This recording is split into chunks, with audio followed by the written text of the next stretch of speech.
Hola, profes, ¿cómo están? Bueno, bienvenidos a esta nueva clase. Aquí vamos a tocar un video bastante cortito, pero que como me preguntan mucho, me veo en la obligación de hacerlo, ¿no? ¿Qué estudiar para ser entrenador de fútbol? Profe, con respecto a esto, tengan en cuenta algo muy importante. No es lo mismo ser entrenador de fútbol que director técnico de fútbol. Siempre lo menciono.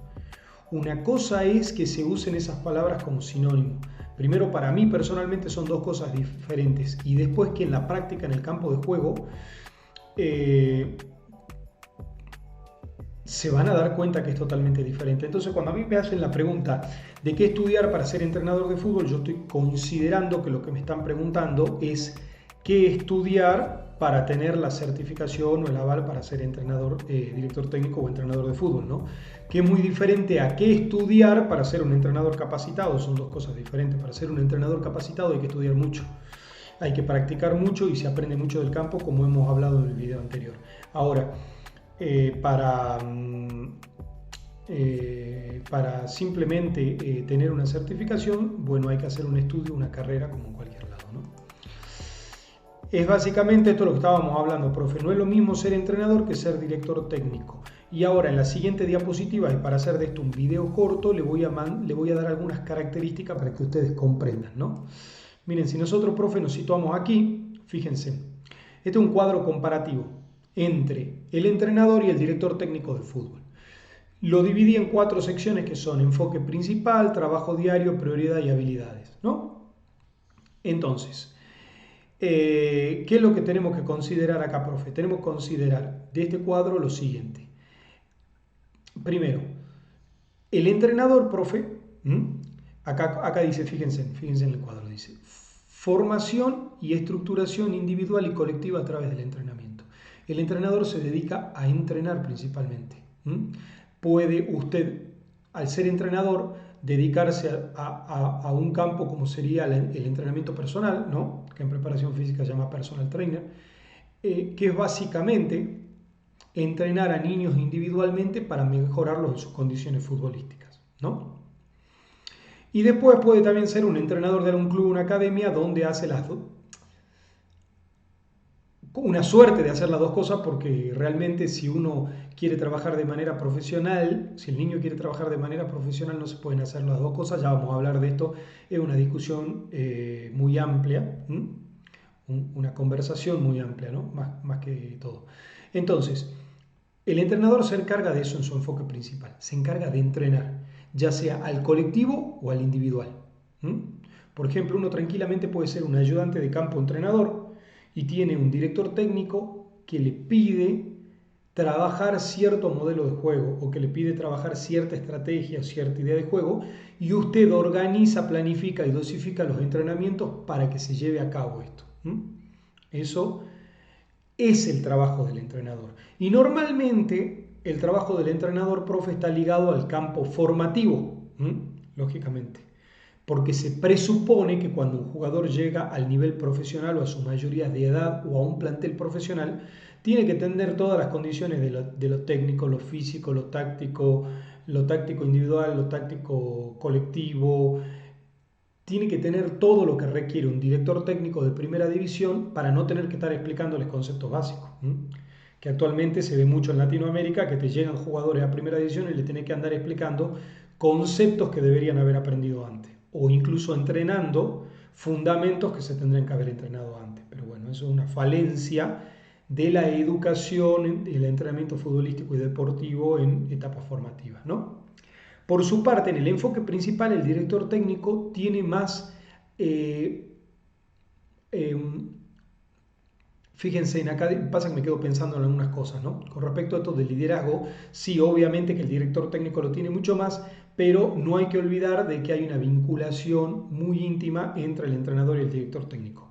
Pero el director técnico tiene más un enfoque principal relacionado al liderazgo, la gestión de grupo, la toma de decisiones estratégicas en función de un objetivo. A un director técnico, profe, acá es donde empezamos a utilizar la frase si formamos o ganamos. Entonces, depende en qué edad trabajemos, depende de nuestros ideales, depende cuál es la finalidad de nuestro trabajo, Por eso, como yo le digo personalmente, yo soy mucho más entrenador que director técnico. A mí no me gusta que me contraten solo para ganar. A mí me gusta ganar, pero no se puede ganar por ganar simplemente. ¿Me explico? No, hay que hacer un proceso y aparte tener la suerte, estar en el momento indicado, en el lugar indicado, en el momento preciso. ¿Me explico? No, porque hay muchas variantes en el fútbol que te llevan o no al ganar, ¿no? Entonces, pero el director técnico está más relacionado con el tema del liderazgo, de la gestión de grupo, ¿m? No solo de la gestión de grupo de jugadores, por ahí se confunde esto, no, un director técnico está pendiente de todo, en la gestión, en la gestión del hincha, o la palabra hincha no me gusta, pero en la gestión del aficionado, en la gestión de los dirigentes, en la relación entre dirigentes y jugadores, en los pagos de sueldo, interviniendo en todo lo que tiene que ver con la parte humana. No se olviden ustedes que cuando el jugador de fútbol, esto me lo dijo un entrenador reconocido, un director técnico reconocido, cuando a un jugador de fútbol le saca la ropa de jugador, es un ser humano. Y ahí es donde nuestra capacidad de liderar, nuestra capacidad de comunicar, nuestra capacidad de influir, nuestra capacidad de relacionarnos es muy importante. ¿Se entiende o no? Entonces, esas son las diferencias en el enfoque principal entre un director técnico y un entrenador. Entonces, vean qué es lo que les gusta, ¿m? Para saber antes qué estudiar y a dónde encaminarse, ¿no? Por supuesto. El trabajo diario. En el trabajo diario, un entrenador va a estar continuamente planificando, va a dirigir los entrenamientos, va a planificar trabajos semanales, va a ver los errores y va a corregir.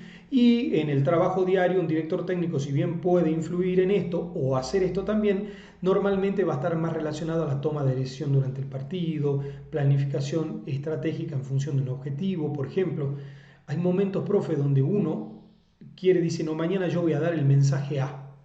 Voy a dar este mensaje al grupo porque es necesario. Y al otro día se da cuenta que no es el lugar ni el momento indicado.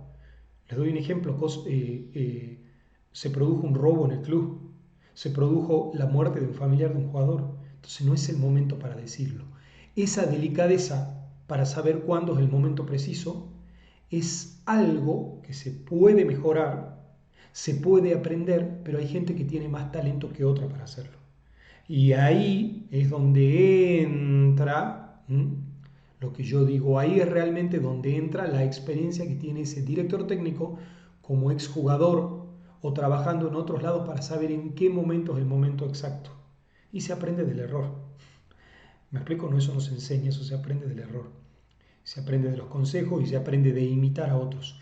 Ahí es donde sí el jugador o el exjugador tiene una ventaja por sobre la persona que no ha jugado en ningún lado. Ahí sí. Entonces, luego el tema de la prioridad. La prioridad del entrenador en cuanto a lo grupal es el modelo de juego, que es que se pueda plantear ese sistema, ese modelo y esa idea y cómo llevarlo al entrenamiento. Y si estamos trabajando de manera individual, la prioridad es mejorar el jugador.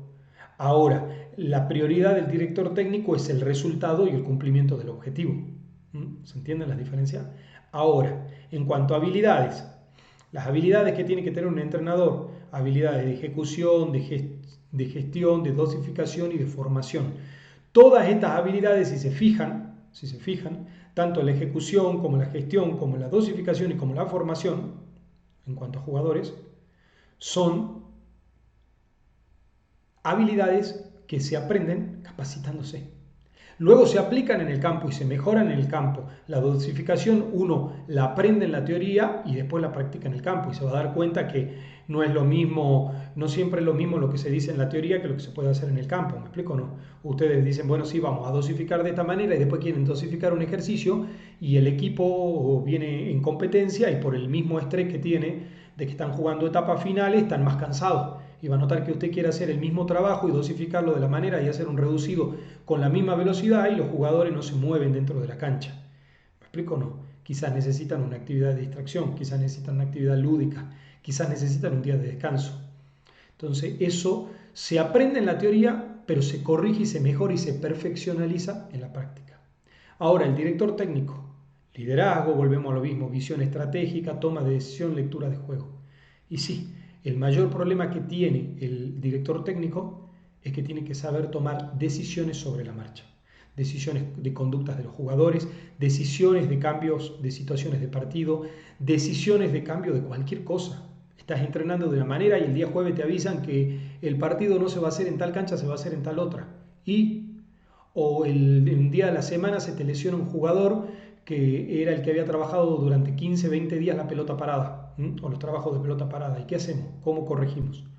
Si el suplente de ese jugador no está disponible, si el suplente de ese jugador no tiene la misma característica, si el suplente de ese jugador no estuvo atento a los trabajos de pelota parada. Bueno, todo eso es con lo que tiene que lidiar un director técnico por sobre de un entrenador. Aquí, profe, un resumen final de esta clase que no la vamos a hacer tan larga. 1. ¿Cuáles son mis recomendaciones para saber qué estudiar? No confundan los roles, porque son distintos en la práctica, ¿no? Después, obviamente hay personas que pueden desempeñarse y se desempeñan en ambos roles con excelencias. Hay entrenadores y director técnico que trabajan el núcleo de esas dos capacidades con mucha excelencia. ¿Me explico o no? Pero es muy difícil, requiere de experiencia, requiere de trabajo, es un esfuerzo muy grande.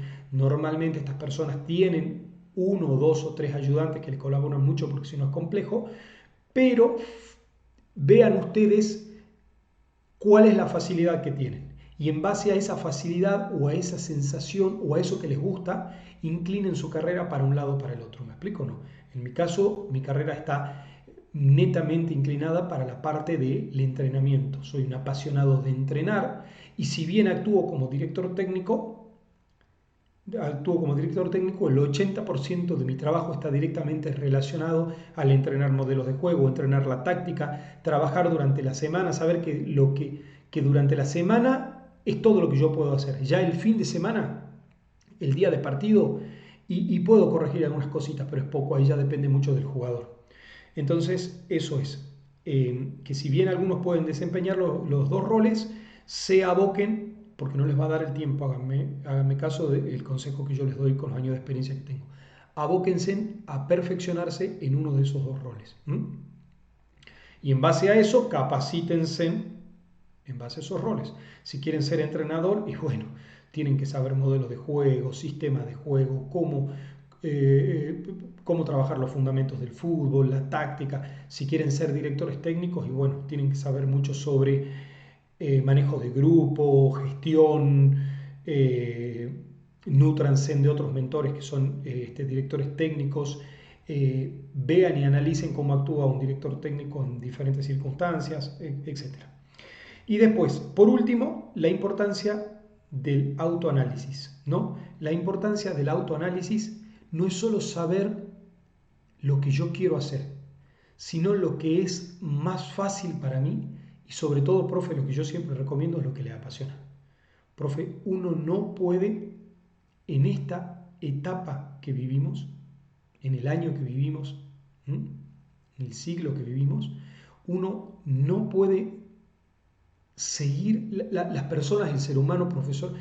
Hay personas que por ahí me dicen, mira Martín, vos estás loco con esto que decís, pero no es una locura, es una realidad. No podemos, y he luchado muchos años por esto, profe. Por eso tengo este canal, por eso hago estos videos, por eso hago mis capacitaciones, por eso ayudo a otros profesores. No podemos seguir dedicándonos, no voy a decir trabajo porque la palabra trabajo es algo pésimo. Trabajo es como una obligación. No podemos seguir dedicándonos a las cosas que no nos apasionan, solo por dinero, pero que no tiene lógica. Ese paradigma también lo tenemos que cambiar incluso en nuestros hijos. Profe, la vida es corta. Nosotros morimos y el mundo continúa, y esa es la realidad. El ego nos hace creer que somos importantes en este breve paso por la vida. Y en realidad somos importantes para nuestra familia, para compartir, para vivir la vida somos importantes. Para eso sí. Entonces, aunque esto suene como a filantropía, yo les digo algo, profe, realmente tienen que dedicarse a lo que les apasiona. ¿Les apasiona ser entrenador? Sean entrenadores. Ya verán cómo esa carrera, se darán cuenta cómo esa carrera de poco le va dando el sustento de su vida. y le abre camino a muchas personas, pueden ayudar a muchas personas. Dedíquense a lo que aman en esta vida, profe. Por supuesto, quizás tienen necesidad de otro trabajo, bueno, háganlo a medio tiempo. Háganlo, si tienen 2 trabajos, háganlo en un triple turno. Pero de una vez tienen que tener ese convencimiento de dedicarse a lo que les apasiona. Que de seguro, como les mencioné en otros videos, si hay un sentimiento, una sensación de dedicarse a algo es porque hay un talento que se puede desarrollar. Así que bueno, profe, les mando un abrazo grande y nos estamos viendo en la próxima clase. Chao, chao.